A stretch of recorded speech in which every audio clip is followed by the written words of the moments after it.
Depuis 11 ans qu'elle enseigne, Valérie Lambert-Lejeune n'avait jamais été confrontée à une telle violence verbale.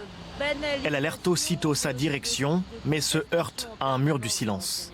Pas de vague. Pas de vague. On a des statistiques, donc pas de vague. Et puis il ne faut pas ternir l'image de l'établissement aussi. Souvent, c'est l'argumentaire qu'on vous donne. Bah écoutez, faites pas trop ressortir les choses, n'exagérez pas. 2 mois de bataille plus tard, elle obtient enfin gain de cause. L'élève est exclu. Mais pour cette enseignante, il est trop tard. La confiance avec sa hiérarchie est rompue. Moi aussi, je mets les choses sous le tapis, monsieur. Sinon, je ne me lève pas le matin et je ne rentre pas dans une salle de cours. J'évite, jusqu'à présent, j'ai réussi, mais je n'ai aucune assurance, et je l'ai de moins en moins, de réussir à le faire. À ne pas avoir mal au ventre en rentrant dans une salle de cours. Pas de vague. Depuis vendredi, le coup de gueule des professeurs éclabousse les réseaux sociaux.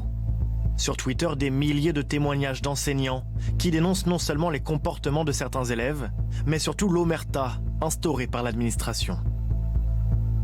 Quand il y avait insultes ou menaces, les réponses étaient cultissimes. Vous avez sûrement mal entendu. Ce sont de gentils gamins. J'ai remballé et quitté l'éducation nationale.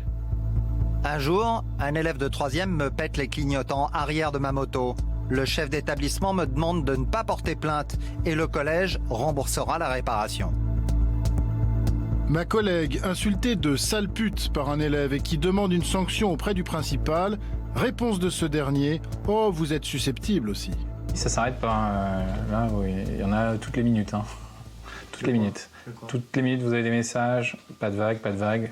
Les professeurs sont en vacances, donc là, ils ont besoin de lâcher un peu la pression. Et effectivement, c'est arrivé pile au moment où le ministre a dit que, bien sûr, l'institution serait toujours derrière nous. Et évidemment, ça nous fait doucement rigoler. Ce professeur de français compte parmi les premiers à être monté au créneau sur la toile.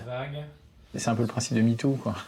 C'est MeToo, mais pour les professeurs. Voilà, on peut enfin dire les choses. Et il y a 20 ans, on n'aurait pas pu faire ça. C'était pas possible.